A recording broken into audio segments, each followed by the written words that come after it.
Trudeau, no regrets about arrest of Huawei executive. Says the world must stand up to China. Canada was left out of a new Pacific trade deal, which makes China and 14 other countries the world's largest trading bloc. This is the Great White North Report.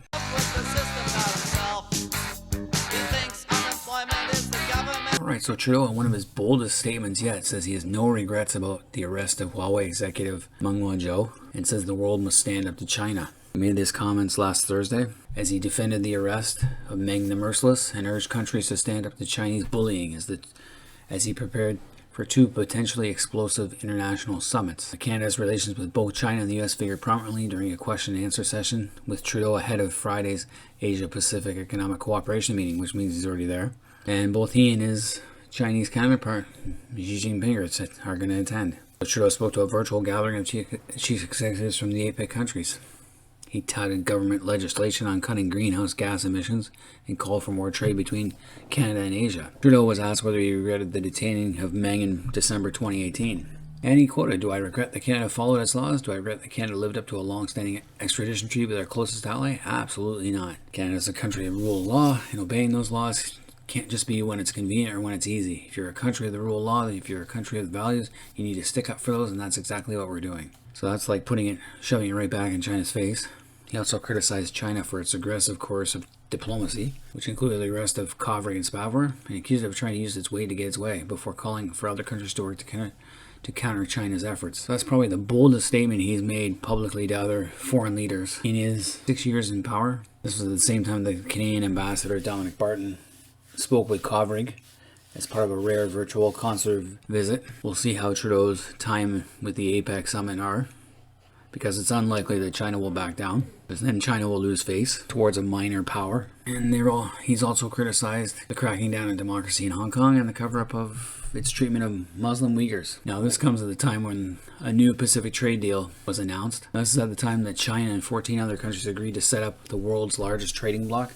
They agreed to, but it's not yet put into place yet. It was just a signing ceremony. It probably has to go through all the various countries' parliaments or leadership sign off, accord with lower tariffs on trade between member countries even further. This, I think, is a paper tiger agreement, because many of these countries subsidize their own industries. Set to become the world's largest trading bloc, encompassing nearly a third of all economic activity in a deal mainly in Asia, and will help hasten a recovery from the shocks of the CCP virus, called the Regional Comprehensive Economic Partnership, and was signed virtually on the sidelines of an annual summit of the 10-nation Association of Southeast Asian Nations. Okay, they've been working on this for 8 years. 8 years to hammer out an agreement. Now, Canada and the United States are not part of this agreement. What it does is it's trying to create a supporting multilateral trading system, creating a new trading structure in the region, enabling sustainable trade facilitation, revitalization of the supply chains. And what this means is a lot of companies are pulling out of China and going to places like Vietnam. Now, China needs lower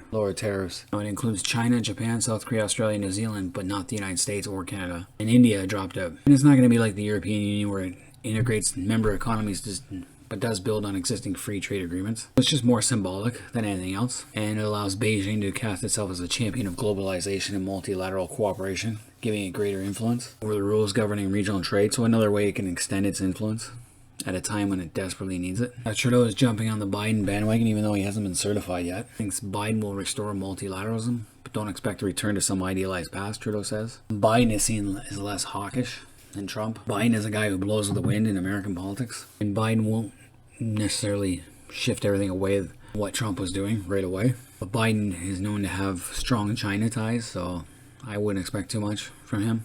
Trudeau thinks that by using the US and other countries to put pressure on Beijing to respect the rule of law, they don't even respect the rule of law in their own country. What makes you think they're going to do it internationally? There's very few countries could stand up to on its own to a superpower, to a great power, but working together in alignment, we can make sure there's recognition that the path that China is choosing. He thinks that by ganging up on China, they can coerce it into doing what it should be doing, but China will do whatever it can.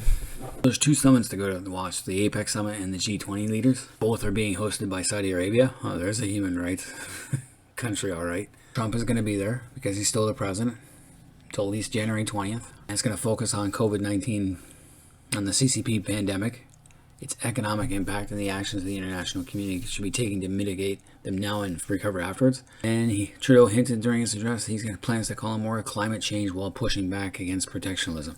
What is with him and climate change? Such a phony. Seriously, when you're going to bring in 1.2 million immigrants in the next 3 years, our carbon imprint is going to skyrocket, because you don't just put on 1.2 million people in a country and expect nothing to happen with the climate in regards to our carbon imprint. What it means is there'll be more cars on the road, more homes to be heated in the winter, more homes being built, more infrastructure being put in place, which means more heavy equipment out there on the road. But whatever he's doing is just pandering to the Greens, I guess. So Trudeau's way out of touch with reality on climate change. Can't do climate change when we're going to expand. Expansion and climate control doesn't go hand in hand.